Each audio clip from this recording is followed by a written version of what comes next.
감사드리고요.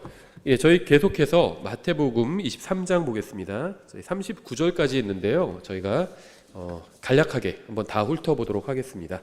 먼저 잠깐 기도하겠습니다.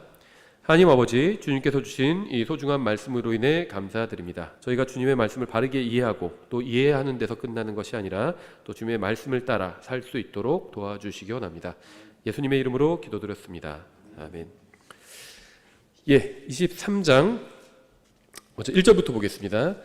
그때 예수님께서 무리와 자기 제자들에게 말씀하여 이르시되 서기관들과 바리새인들이 모세의 자리에 앉아 있으니 교만하다는 거죠. 그러므로 무엇이든지 그들이 너희에게 지키라고 명하는 모든 것은 지키고 행하되 너희는 그들의 행위대로 하지는 말라. 그들은 말만 하고 행하지는 아니하며. 예수님께서는 나쁜 사람이 하는 말이라도 선한 것이라면 그대로 따라야 한다, 이렇게 말씀하신 거죠. 나쁜 사람이 진리를 말했다고 해서 진리를 거부해서는 안 된다는 겁니다. 근데 이 말씀이 왜 의미가 있냐면 사람들은 누가 말했느냐 이걸 되게 중요시 여기더라고요. 그 사람이 말했어? 그러면 안 돼. 자기가 좋아하는 사람이 말하면 그러면 그거는 돼, 이런다는 거예요.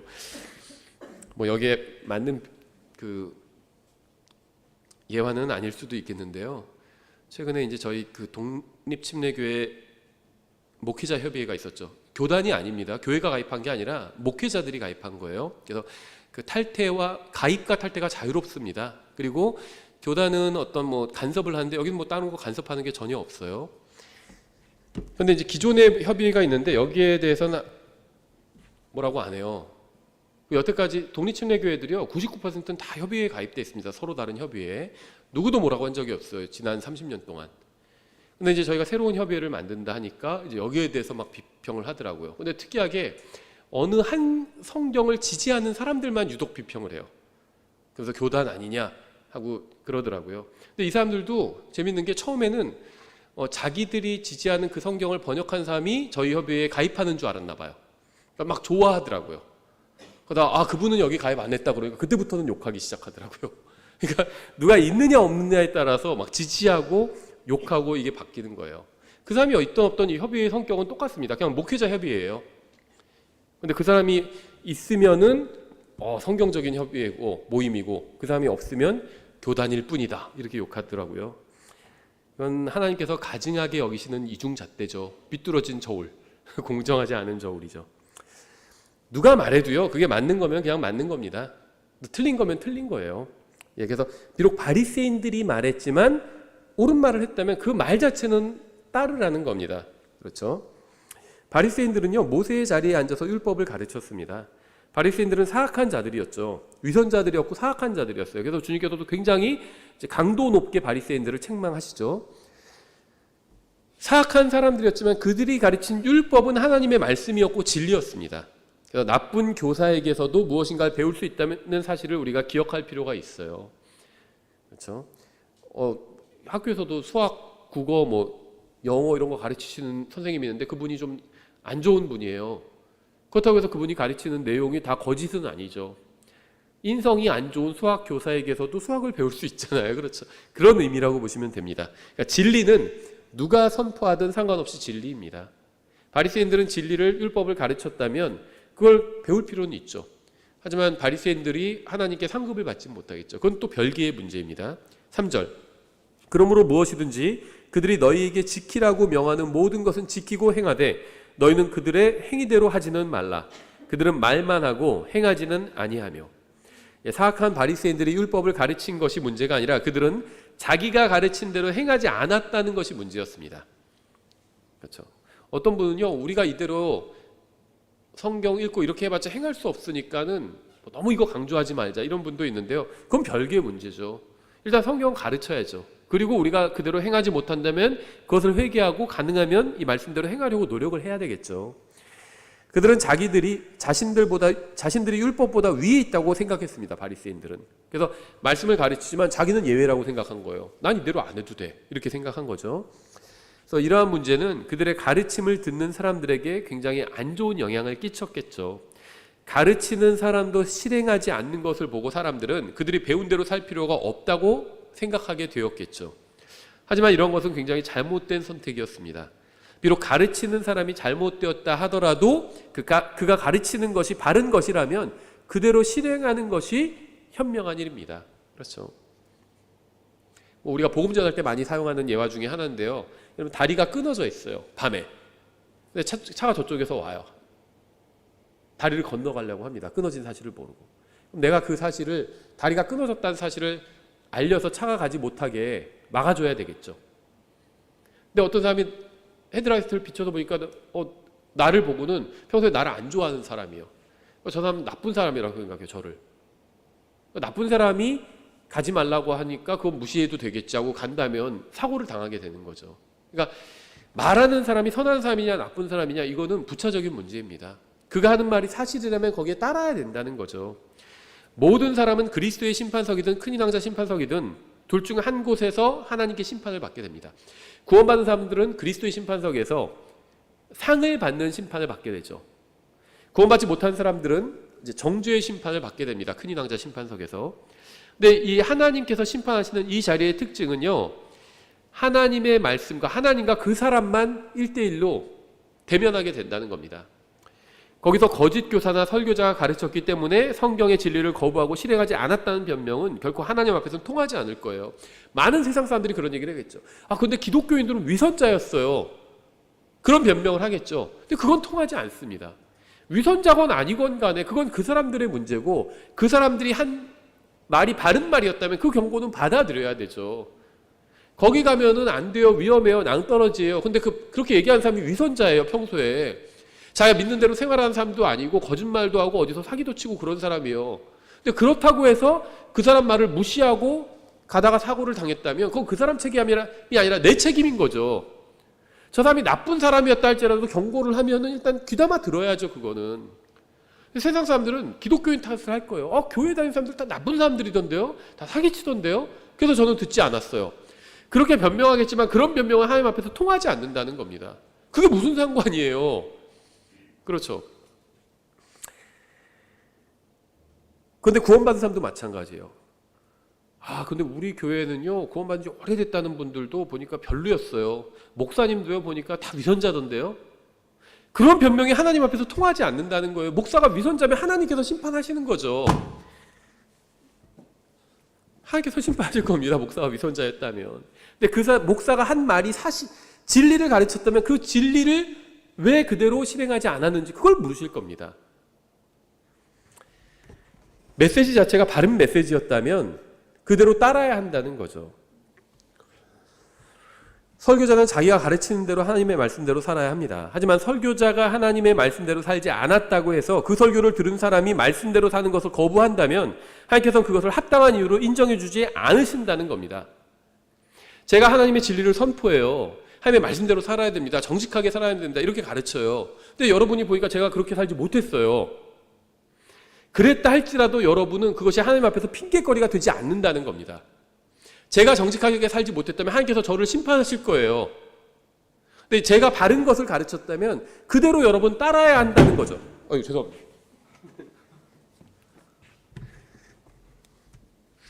그대로 따라야 한다는 거죠. 바른 것을 가르쳤다면. 그 얘기인 거죠. 그러니까 성경이 진리라고 믿는다면 누가 선포하든 상관없이 성경에 기록된 대로 행해야 한다는 겁니다.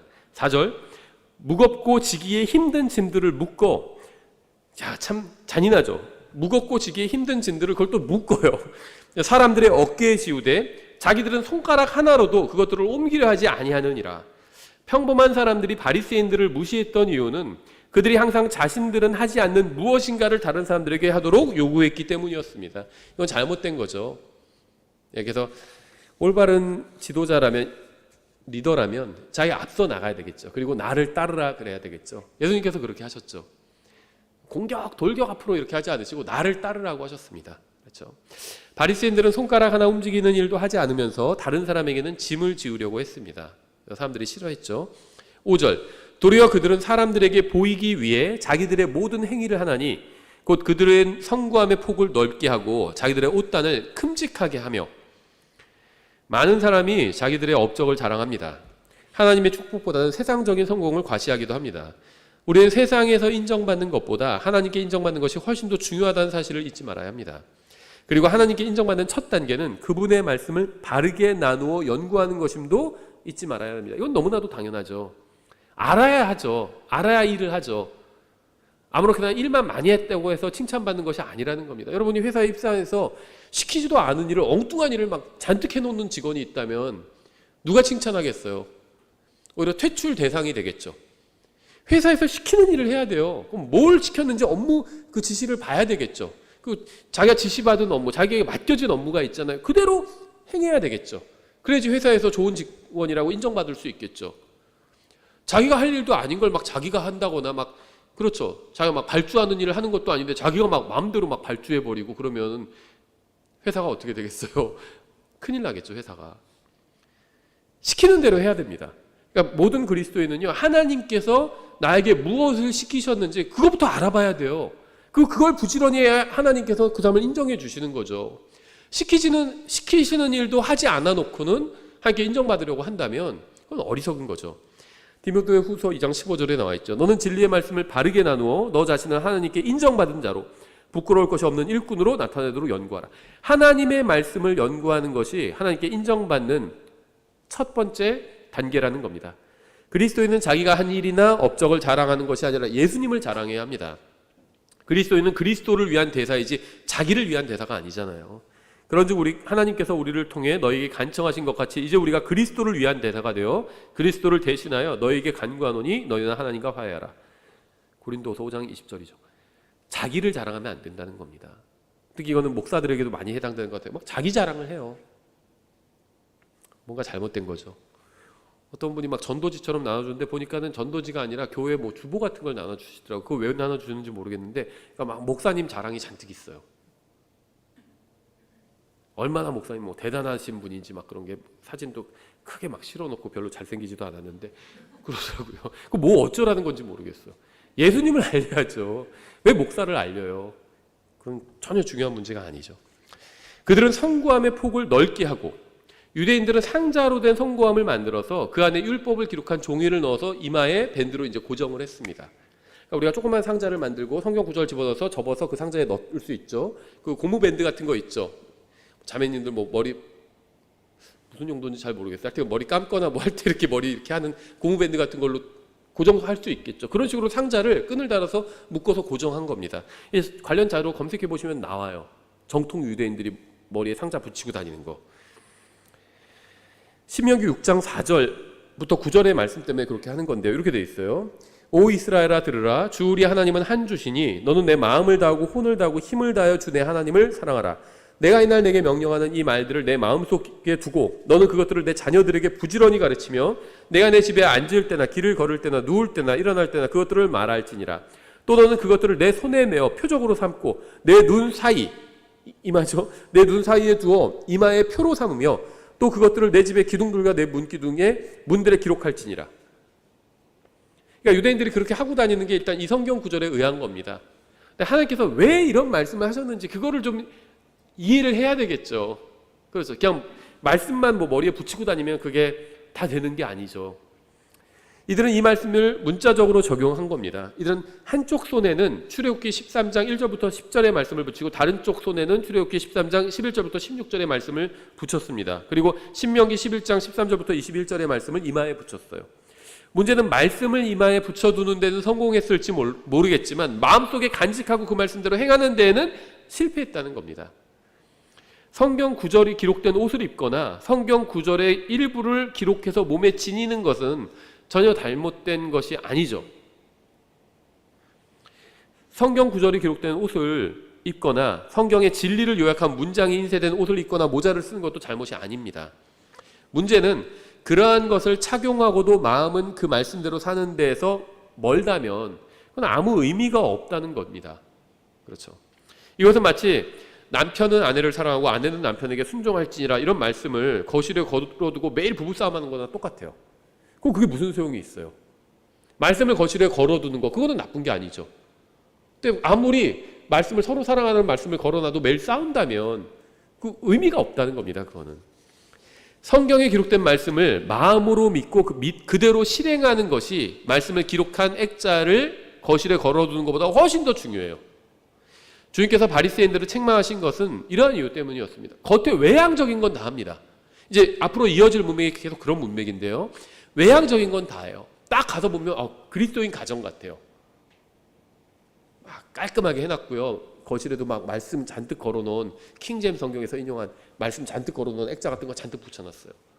만날 때마다 부부가 싸운다면 그런 게 아무 소용이 없다는 겁니다. 민수기 15장 37절부터 40절 이렇게 되어 있습니다.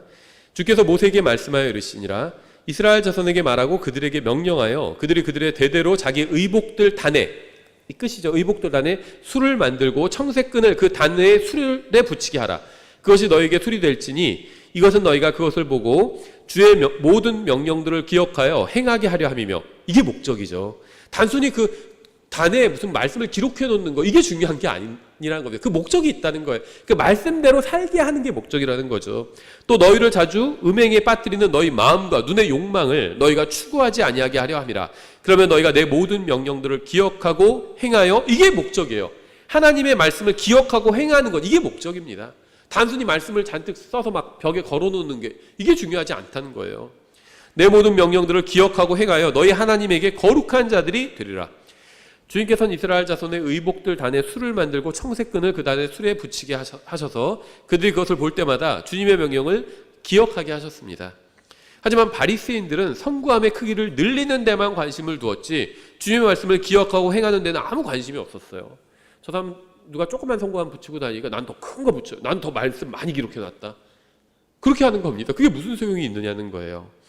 이것은 마치 자매가 몸을 가리는 긴 치마 아주 그냥 단정한 정숙한 옷을 입고 있지만 만날 때마다 그냥 다른 사람 욕하고 험담한다면 그게 무슨 소용이 있어요. 아무리 겉으로 봐서는 막 단정하게 입고 다녀도 만날 때마다 다른 사람 욕하면 의미가 없다는 겁니다.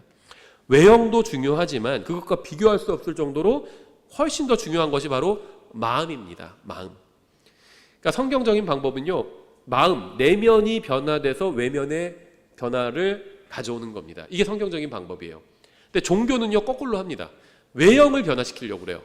그러면 내면이 따라올 수 있을 것이다 이렇게 생각을 하는 겁니다.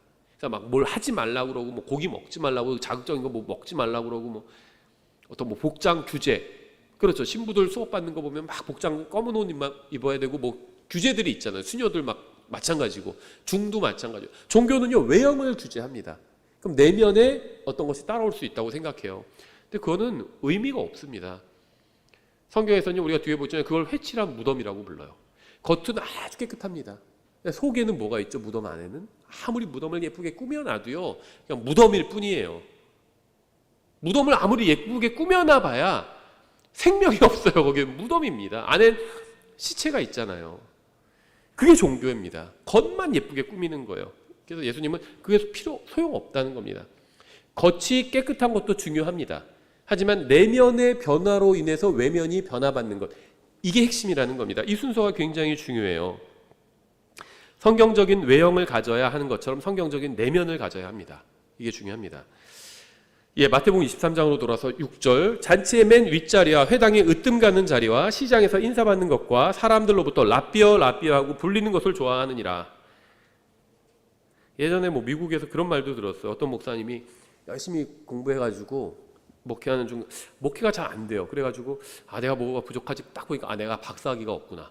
그래가지고 목회하면서 열심히 공부해서 박사학위를 받았습니다. 뭐 그게 잘못된 건 아니죠. 근데 딱 박사학위를 받고 나서는 이제부터는 자기를 닥터라고 부르라고 박사라고 부르라고 형제님 목사님 이렇게 부르지 말고 누구누구 박사님 이렇게 부르라고 했대요. 그리고 나서 그나마 나오는 사람들도 다 안 나오기 시작했다고 하더라고요. 저 같아도 안 가요. 그렇게 부르라고 그러면 그런 교회. 라삐어 라삐어 이렇게 불림받는 거 이런 거 좋아한다는 거죠. 바리새인들은요 하나님의 칭찬과 인정보다 사람들의 칭찬과 인정을 추구했습니다. 잔치에서 맨 윗자리에 앉는 것은 잘못이 아니죠. 하지만 그 자리를 추구하면서 마땅히 자기 자리라고 생각하는 것이 문제라는 겁니다. 특히 목사라는 이유로 가장 좋은 자리를 차지하려는 자는요 자신이 어리석다는 사실을 드러내시는 것일 뿐이에요. 물론 사람들이 맨 윗자리에 앉으라고 권해서 앉는 것은 잘못이 아닙니다. 높은 자리에 앉아도 마음은 겸손할 수 있고요. 낮은 자리에 앉아도 마음은 교만할 수 있어요. 딱 어떤 분은 일부러 또 내가 제일 낮은 자리에 앉았으니까 이제 나를 사람들이 왜 거기 앉으시냐고 여기 높은 데로 오세요. 그런 마음을 가지고 있으면 그게 잘못된 거죠. 잔뜩 그렇게 기대하고 있는데 아무도 그런 얘기를 안 해요. 왜 낮은 자리에 앉아 계세요? 여기 가장 높은 자리로 오세요. 이런 말을 아무도 안 해요. 그러면 그게 자기 자리인 겁니다. 그렇죠. 가장 중요한 것은요, 하나님의 말씀으로 깨끗하게 씻은 겸손한 마음을 갖는 겁니다. 이게 하나님께서 가장 좋아하시는 거예요. 바리새인들은요, 교만한 더러운 마음을 가지고 있었고 주님은 바로 그 점을 책망하신 겁니다. 교만은 방법이 없어요. 구원받을 방법이 없습니다. 구원받기 위해서는 일단 겸손해야 돼요. 자기가 죄인이라고 그러면 의인이 됩니다. 근데 자기가 의인이라고 생각하면 죄인이 돼요. 하나님 앞에서. 8절, 그러나 너희는 랍비라 불리지 말라. 너희 선생은 한 분 곧 그리스도이며 너희는 다 형제니라. 바리새인들은 자신들이 높임을 받지 않으면 만족하지 못했습니다. 높임을 받으려는 마음은 교만에서 나온 육신적인 것이죠. 구원받은 사람은 모두 형제입니다. 한 사람이 다른 사람보다 높임을 받아야 될 이유가 전혀 없어요.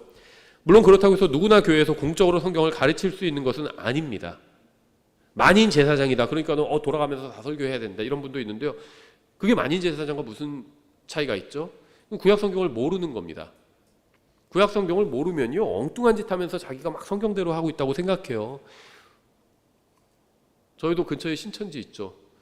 근데 12지파로 나눴어요. 그러면은 루벤 지파, 갓 지파 이런 식으로 나눠야죠. 베드로 지파, 요한 지파 이렇게 나누고 있더라고요.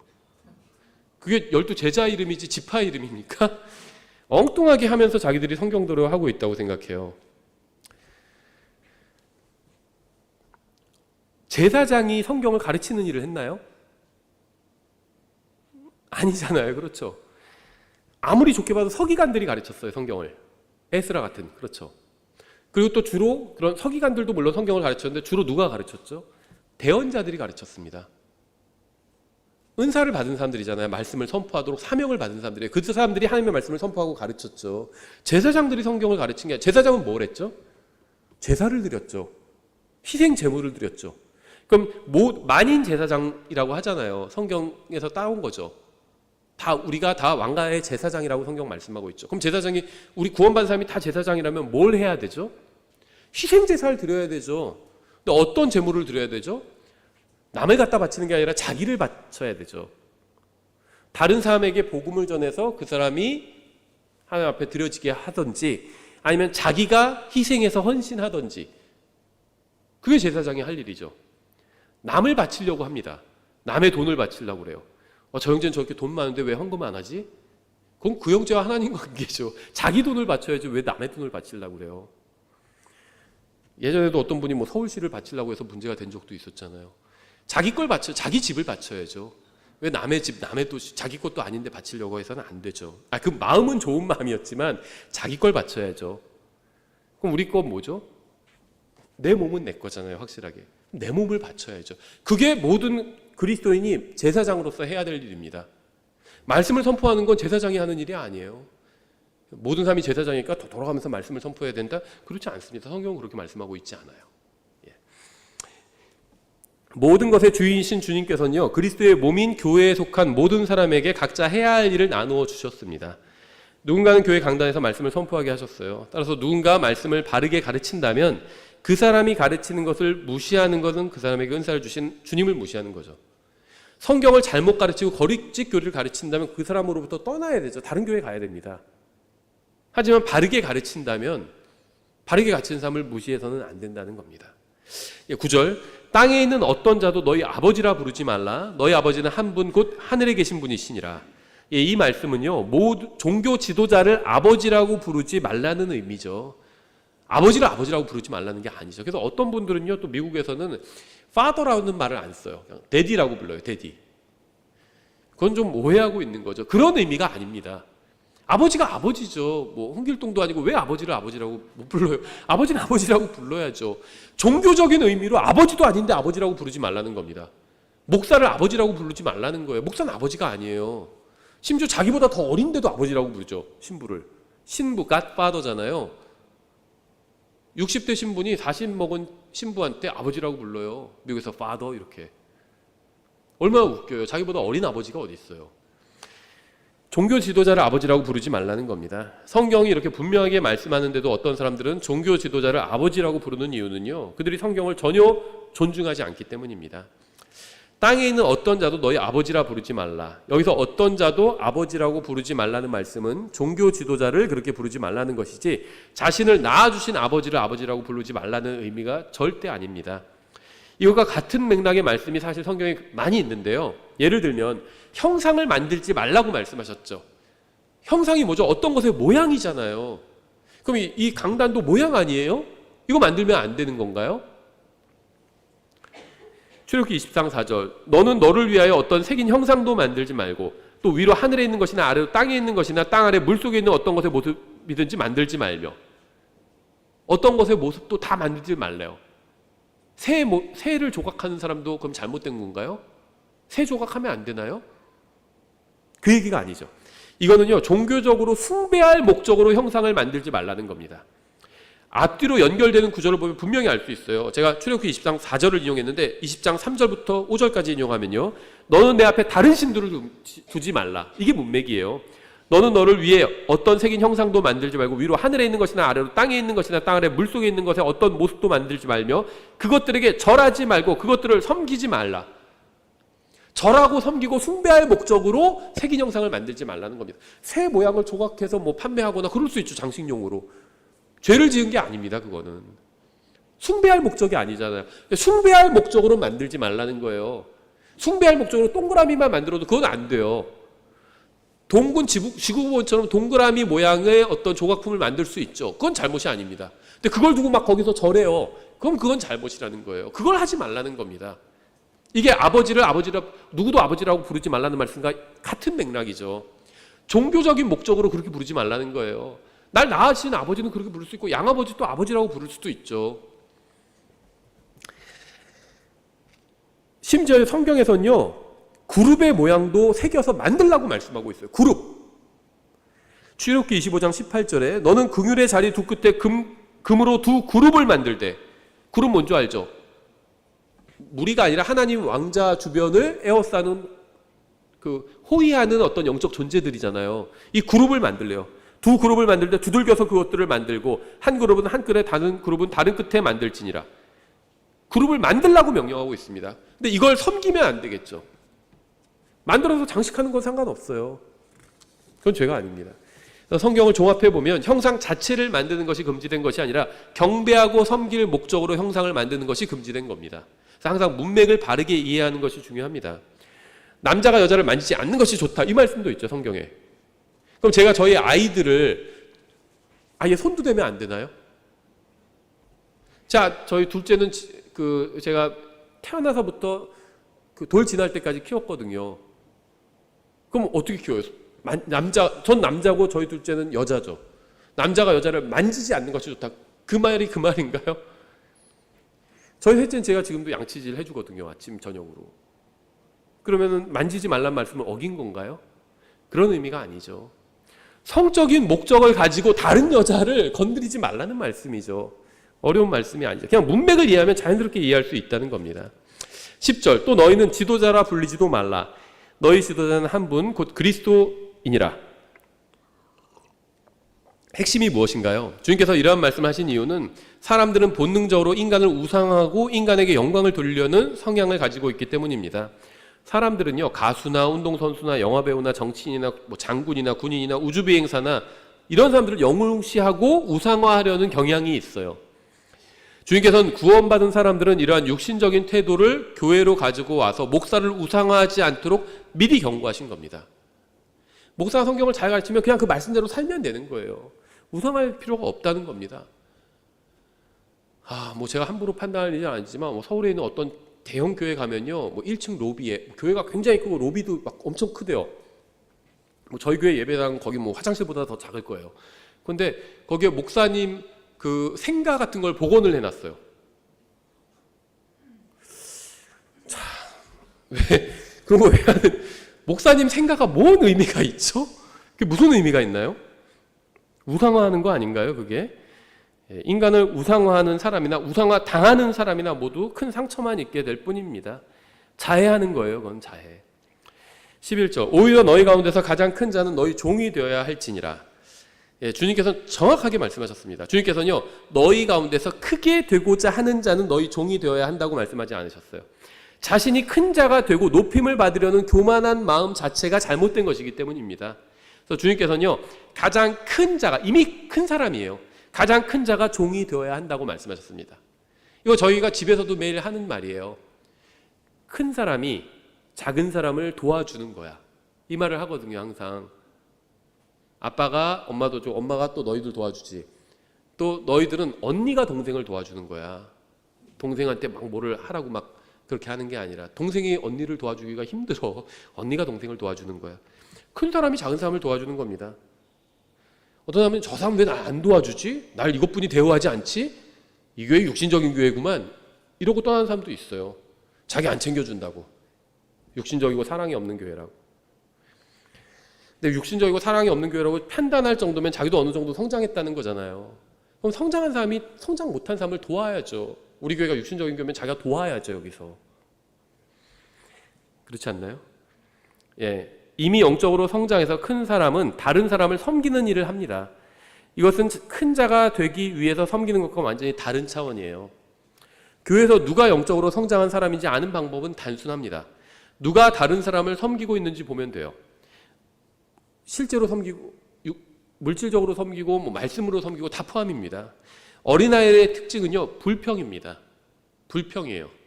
예. 저도 그래서 아이들 셋이나 키우잖아요. 하나님께 정말 감사드립니다. 단련이 돼요. 불평을 듣는데 단련이 됩니다. 불평 들어도 그냥 넘어가요. 애들 계속 불평하거든요. 추워요, 더워요, 지금도 그래요. 자켓을 벗고 있으면 춥고 입고 있으면 덥대요. 그럼 뭘 어떡하라고? 그냥 입고 있어 그랬어요. 입고 있으라고. 예.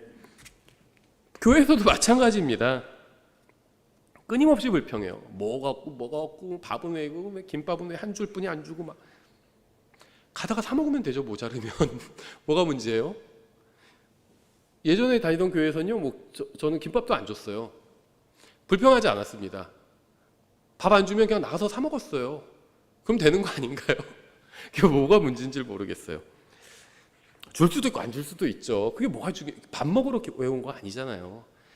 하나님께 경배드리고 말씀 공부하러 온 거잖아요. 근데 공부하다가 배고프고 밖에 나갈 시간 없으니까 그냥 빨리 김밥이라도 먹자 이런 거 아닌가요? 예.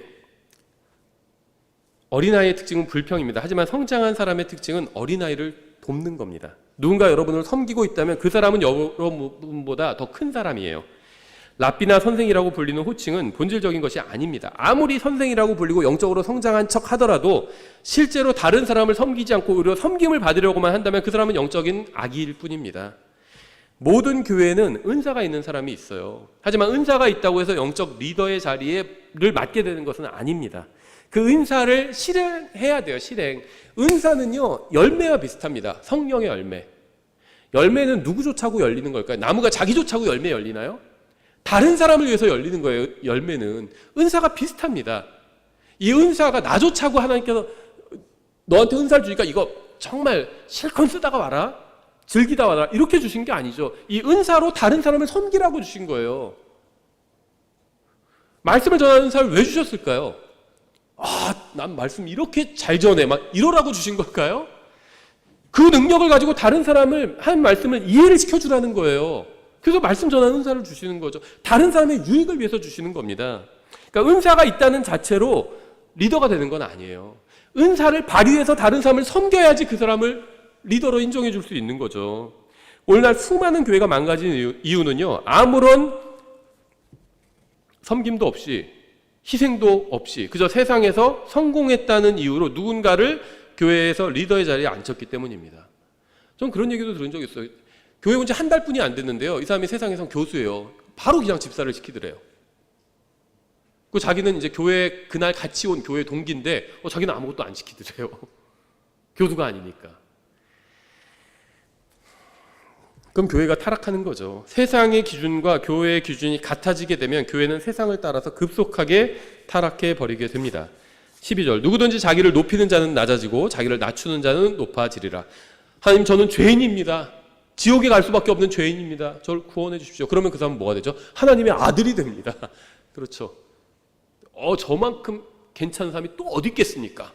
그럼 그 사람은 지옥에 가는 거예요. 죄인으로. 자기를 높이는 사람이 이 세상에서는 낮아지지 않을 수도 있습니다. 하지만 주님께서 재림하셔서 세우실 세상에서는요, 낮아지게 됩니다. 마찬가지로 자기를 낮추는 사람이 이 세상에서는 높아지지 않을 수도 있어요. 하지만 주님께서 재림하셔서 세우실 왕국에서는 높아질 겁니다. 구원받고 성경을 배워서 주님을 섬기는 일을 적극적으로 하는 것은 좋은 일입니다. 하지만 이러한 일과 더불어 반드시 영적 성장이 동반되어야 합니다. 자기의 의와 교만은 영적 성장의 가장 큰 장애물입니다. 구원받은 지 얼마 되지 않은 사람이 주님을 향해서 가진 열정과 첫사랑으로 인해서 왕성하게 신앙생활을 하는 것은 좋은 일이지만 다른 사람을 함부로 판단하고 정죄하는 것은 그런 교만한 마음이 생기지 않도록 주의해야 합니다. 지역교회 목사는요, 이러한 열정을 잃지 않으면서 균형 잡힌 그리스도인으로서 성장하도록 사람들을 돕는 게 목사가 해야 될 일이죠. 자신을 높이는 것은 마귀적인 거예요. 마귀가 왜 죄를 졌죠? 어디서 뭐 마약하거나 무슨 뭐 술 마시거나 담배 피거나 어디서 무슨 성적으로 타락한 게 아니에요. 성적으로 타락한 천사들도 있지만 마귀는 그런 적이 없습니다. 마귀가 지은 죄는요, 교만이었어요. 교만. 우리가 교만의 죄를 지면요, 마귀가 지은 죄와 똑같은 죄를 짓는 겁니다. 자신을 높이는 교만은요, 마귀적인 거예요. 말씀을 가르치지만 실행하지 않는 것은 바리새인적인 겁니다. 말씀을 바르게 배우고 실행하는 것만이 영적 성장을 가져옵니다. 13절, 그러나 서기관들과 바리새인 위선자들아, 너에게 화가 있을지어다. 너희가 하늘의 왕국을 닫아 사람들을 가로막고 너희도 들어가지 아니하며 들어오는 자들도 허락하지 아니하는도다. 주님께서 책망하시는 서기관들과 바리새인들은 성경적인 것과 영적인 것에 대한 관심을 완전히 잃었습니다.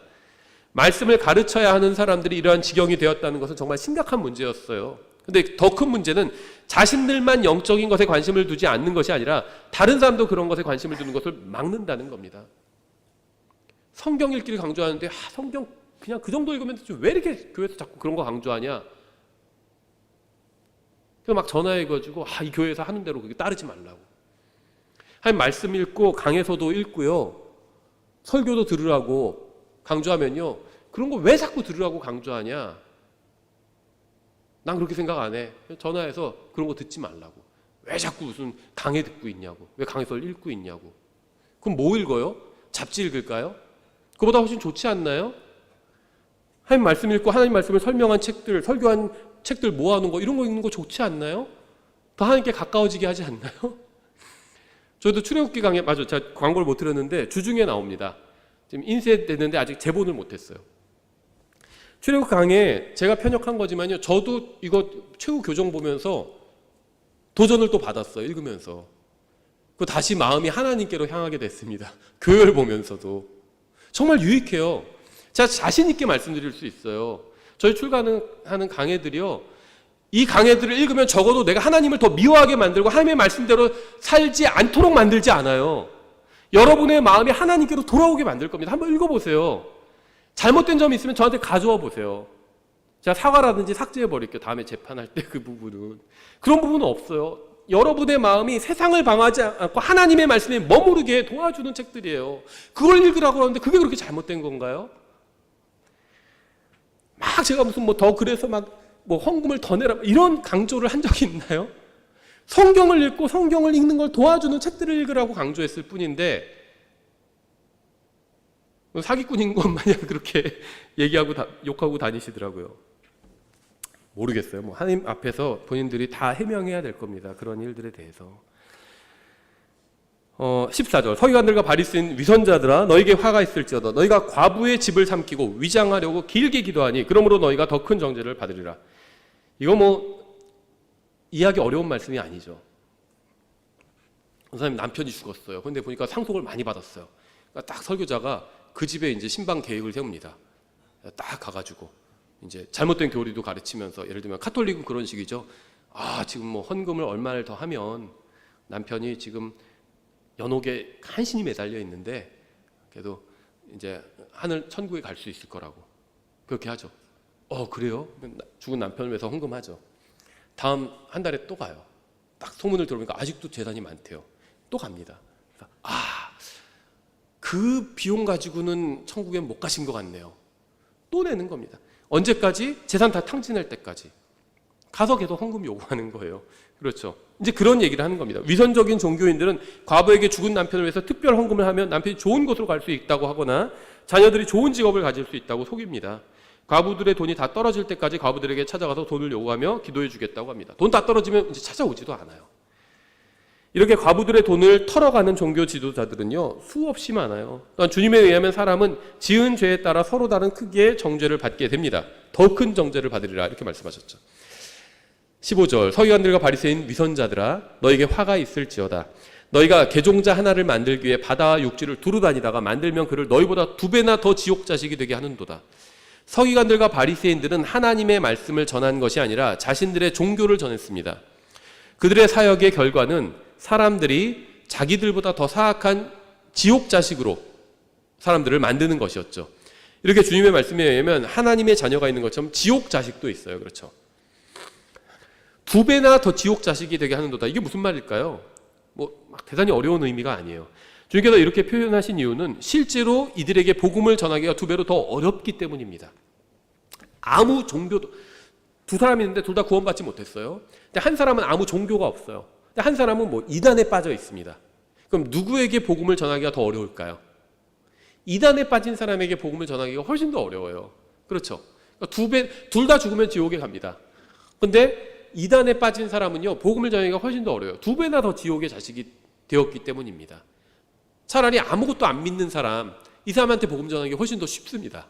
그렇죠. 이제 그런 의미에서 2배나 더 지옥 자식이라는 겁니다. 16절 너희 눈먼 안내자들아 너희에게 화가 있을지어다. 22절까지 보겠습니다. 너희가 이르되 누구든지 성전을 두고 맹세하면 그것은 아무것도 아니지만 누구든지 성전에 금을 두고 맹세하면 그것은 빚진 자라 하는도다. 너희 어리석고 눈먼 자들아 어느 것이 더 크냐 금이냐 금을 거룩하게 하는 성전이냐. 지금 문맥은요 큰 것과 작은 것을 비교해 주고 있어요. 본질적인 것과 외형적인 것을 비교해 주고 있습니다. 또 너희가 이르되 누구든지 제단을 두고 맹세하면 그것은 아무것도 아니지만 누구든지 그 위에 있는 예물을 두고 맹세하면 그는 책임이 있다는도다. 너희 어리석고 눈먼 자들아 어느 것이 더 크냐 예물이냐 예물을 거룩히 구별하는 제단이냐. 그러므로 누구든지 제단을 두고 맹세하는 자는 제단과 그 위에 있는 모든 것을 두고 맹세하며 또 누구든지 성전을 두고 맹세하는 자는 성전과 그 안에 거하시는 분을 두고 맹세하고 또 하늘을 두고 맹세하는 자는 하나님의 왕자 그 위에 앉으신 분을 두고 맹세하느니라. 주님께서 맹세하지 말라고 분명하게 이미 말씀하셨죠. 마태복음 5장에서 33절 또 옛사람들이 너는 스스로 거짓 맹세를 하지 말고 내가 맹세한 것들을 주께 이행하라 하고 말하였음을 너희가 들었으나 나는 너희에게 이르노니 결코 맹세하지 말라. 하늘을 두고도 하지 말 것은 그것이 하나님의 왕자이기 때문이요 땅을 두고도 하지 말 것은 그것이 그분의 발받침이기 때문이며 예루살렘을 두고도 하지 말 것은 그것이 위대한 왕의 도시이기 때문이라. 내가 내 머리를 두고도 맹세하지 말 것은 내가 머리털 하나를 희거나 검게 할 수 없기 때문이라. 오직 너희 대화는 예 할 것은 예하고 아니요 할 것은 아니요 하라. 무엇이든지 이것들 이상의 것은 악에서 나느니라. 지나치게 뭘 하지 말라는 거죠. 그냥 말을 하면 된다는 겁니다. 근데 종교 지도자들은 맹세할 수 있는 예외적인 상황이 있는 것처럼 가르쳐요. 종교 지도자들은 하나님보다 재물을 더 중요하게 여겼습니다. 그들은 하나님이 아닌 재물을 섬겼기 때문이죠. 아무도 두 주인을 섬길 수 없는 이는 그가 한 주인을 묘하고 다른 주인을 사랑하거나 혹은 한 주인을 떠받들고 다른 주인을 업신 여길 것이기 때문이라. 너희가 하나님과 마귀를 겸하여 섬길 수 없느니라. 이렇게 되어 있지 않죠. 너희가 하나님과 만몬을 겸하여 섬길 수 없느니라. 하나님과 마귀 중에서 고민하는 사람은 없습니다. 근데 하나님과 재물 중에서, 만몬은 재물의 신이죠. 하나님과 재물 중에선 고민을 하고요. 90% 이상의 세상 사람이 아니라 세상 사람들은 전부 다 재물의 신을 선택하죠. 90% 이상의 구원받은 사람들이 하나님이 아닌 만몬을 선택합니다. 태도를 보면 알 수 있어요. 회사는 존중하면서 교회는 별로 존중하지 않아요. 회사는 왜 존중하죠? 돈을 주니까. 교회는 나한테 돈을 주지 않잖아요. 별로 존중하지 않는 겁니다. 회사에 불만이 있다고 해서 회사 게시판에 막 그냥 써서 올리는 사람은 없습니다. 그럼 어떻게 되는 줄 아세요? 바로 잘려요. 교회에 불만 있으면 막 교회 게시판에 막 올려요. 왜 그럴까요? 교회는 나한테 돈 주지 않으니까. 돈이 기준인 거예요. 그렇지 않다. 그래요. 회사 게시판에 그냥 막 써서 올리는 사람 없다니까요. 돈을 거기서 주니까 내 밥줄이 끊기잖아요. 그게 재물을 섬기는 겁니다. 다른 게 재물을 섬기는 게 아니에요. 회사에 지각하는 사람이 있나요? 저 지금 우리 교회에 지각하는 사람 뭐라고 하는 게 아니에요. 전 무슨 사정이 있는지 몰라요. 목사는 그런 거 판단하는 사람이 아닙니다. 목사는 성경을 가르치는 사람일 뿐이지. 교회는 지각합니다, 사람들이. 지각해도 별일 안 일어나잖아요. 회사에 지각하면 어떻게 되죠? 한두 번 괜찮겠죠. 계속 지각해요. 매일. 그럼 어떻게 되죠? 쫓겨나요. 퇴직당합니다. 회사는 왜 지각하지 않죠? 사장님한테 이렇게 얘기한다고 생각해 보세요. 아, 사장님 오랜만에 친구가 올라와서 오늘은 못 나갈 것 같아요. 그러지 않죠. 아, 가족이랑 여행 가기로 해서 오늘은 회사 제가 좀 쉴게요. 이러진 않아요. 교회는 그렇게 얘기합니다. 저는 그렇게 얘기하는 사람 판단하는 게 아니라 그럴 수 있죠. 여행 갈 수 있다고 생각합니다.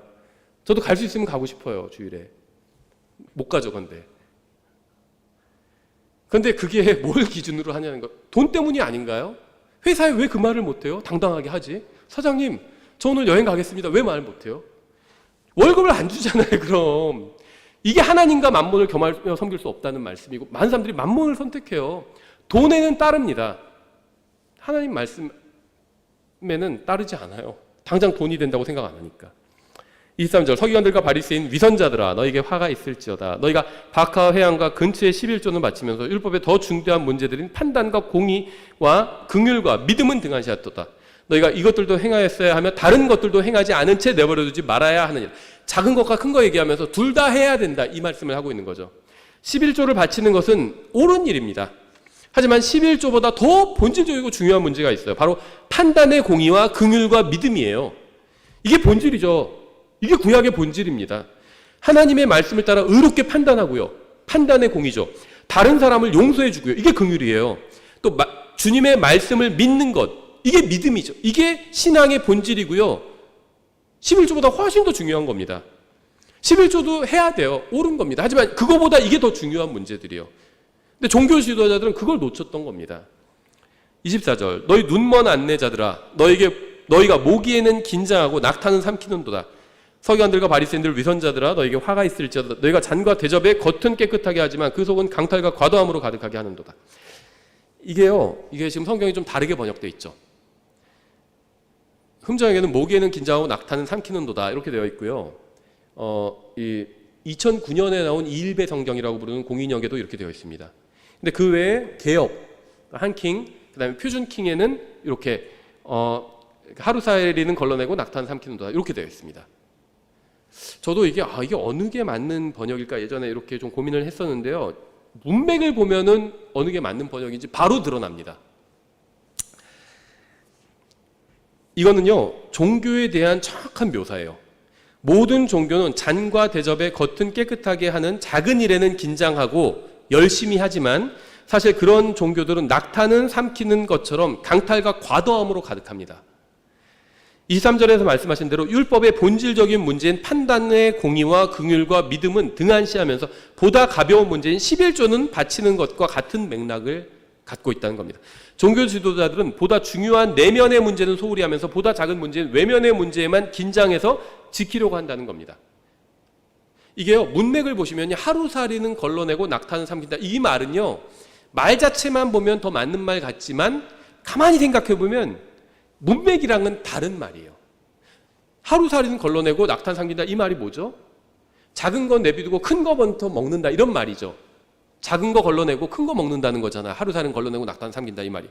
이게 이제 개역, 한킹, 표준킹 이렇게 번역됐거든요. 근데 그 말이 아니에요. 이거는 작은 일에 구애되어서 큰 일을 소홀히 한다는 겁니다. 이 말의 의미. 요거 그 영어 그대로 입력해서 번역이나 검색해 보면요, 이 말의 의미를 다 그렇게 해석해요. 작은 일에는 구애되면서 긴장하고 구애된다는 거죠. 큰 일은 소홀히 한다는 겁니다. 오랫동안 안 봤는데요. 자, 일부러 갖고 나왔는데 말씀보전학에서 나온, 여기에도 그 마태복음 주석에도 이렇게 되어 있어요. 그들이 간과한 것은 율법과 공의와 자비와 믿음에 더 중요한 것들이다. 즉 그들은 낙타같이 중요한 문제들엔, 제가 한 말과 똑같죠, 간과하여 넘어가 버리고 하루살이같이 작은 문제들에 대해서는 긴장하고 집착한다. 작은 문제에만 집착하고 큰 문제는 넘겨버려요. 11조 같은 거 막 11조 했어 안 했어 막 이것만 따지면서 그 다음에 구원받았는지 영적으로 성장하고 있는지 하나님의 말씀대로 살고는 있는지 이런 건 그냥 간과해버린다는 겁니다. 그게 훨씬 더 본질 아닌가요? 교회 나온 사람이 11조 해야, 교회 헌금해야죠. 그래야지 교회가 운영되죠.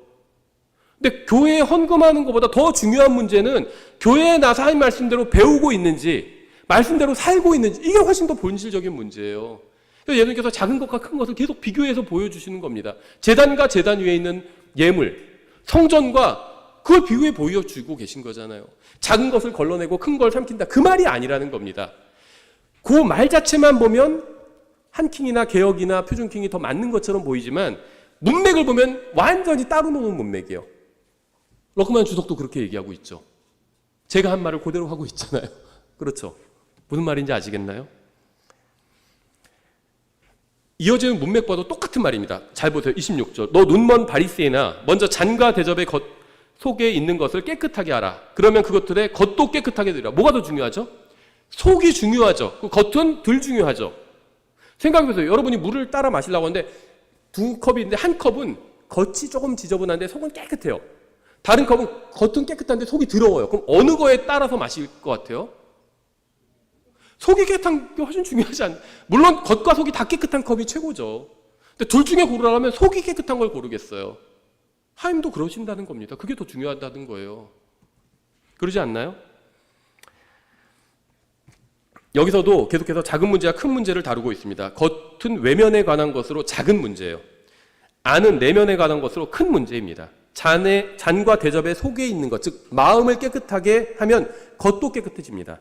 하지만 오직 겉만 바꾸려고 하고 보이는 것에만 신경을 쓴다면 내면은 결코 변하지 않을 것이고요. 마음은 계속 더러운 채로 있게 될 것입니다. 27절. 서기관들과 바리새인들 위선자들아 너희에게 화가 있을지어다. 너희가 마치 회칠한 돌무덤 같도다. 이게 뭐죠? 겉은 깨끗해요. 흰색으로 깨끗하게 칠해놨죠. 그것은 겉으로는 참으로 아름답게 보이나 속은 죽은 사람의 뼈와 모든 부정한 것으로 가득하도다. 더 중요하잖아요, 속이. 아파트 겉은 깨끗한데 안이 막 지저분하면 무슨 소용이 있어요? 겉은 완공인데 안에 보니까 완공이 안 돼 있으면 들어가서 살 수 없죠. 그 얘기를 하고 있는 겁니다. 근데 바리새인들은 겉에 작은 문제는 걸러내고 큰 거는 삼킨다. 이거는 번역이 문맥에 맞지가 않아요. 겉과 속에 관한 말씀이죠.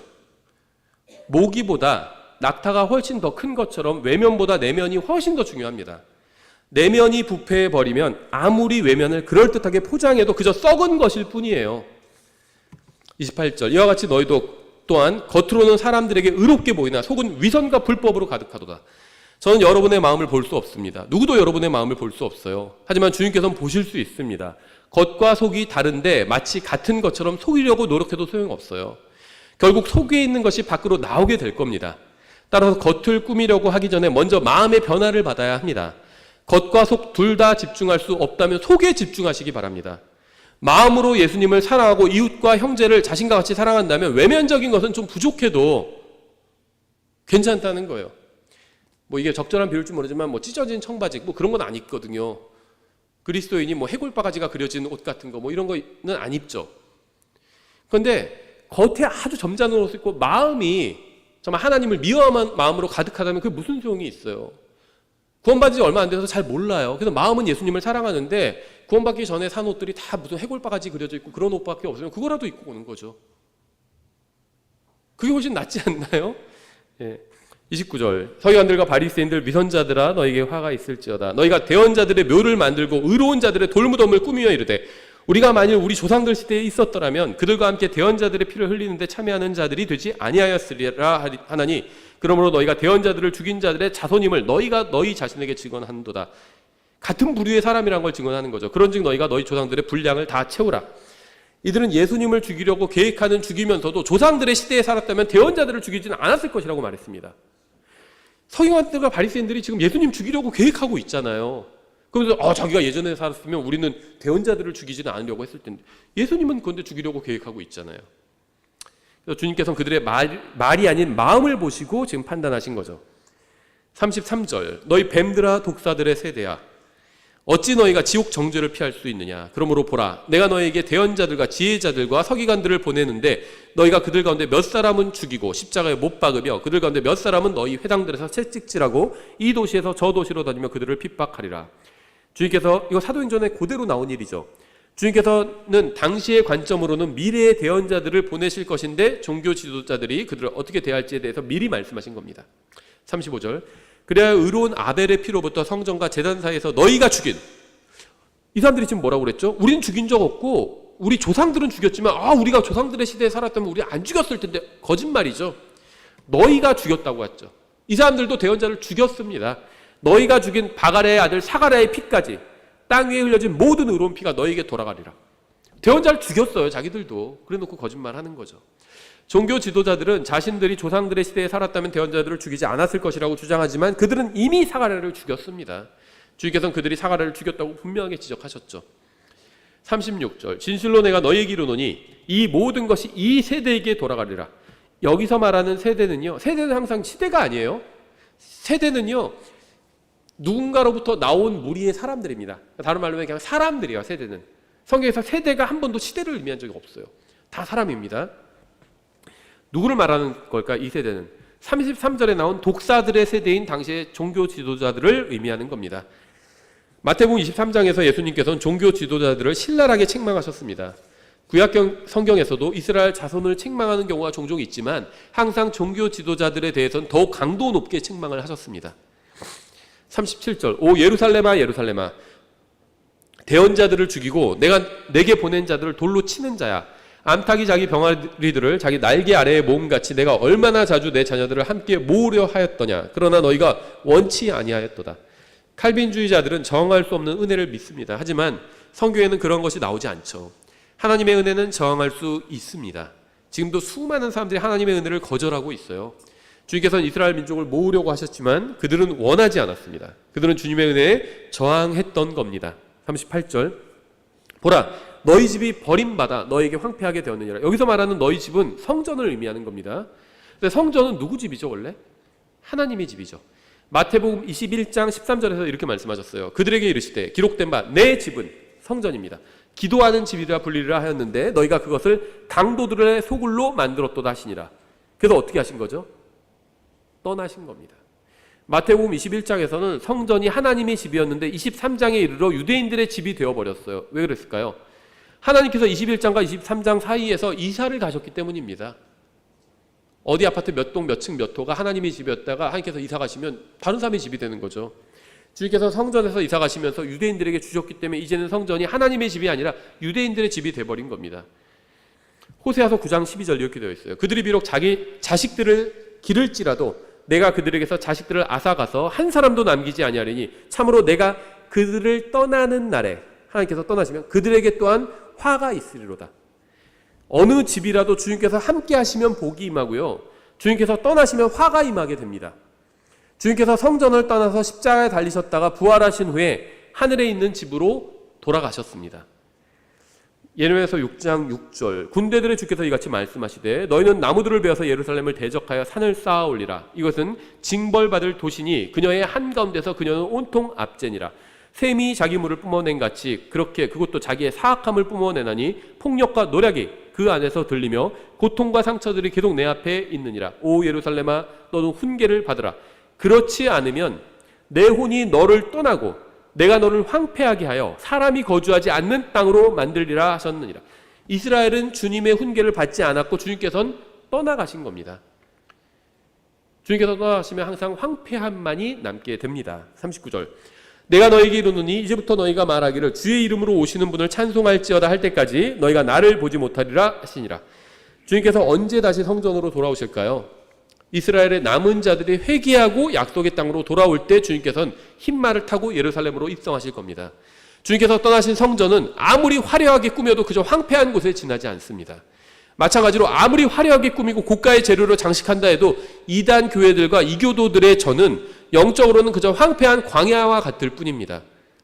하나님께서 거하지 않으시는 모든 집과 교회와 인간의 마음은 그저 황폐한 곳일 뿐이에요.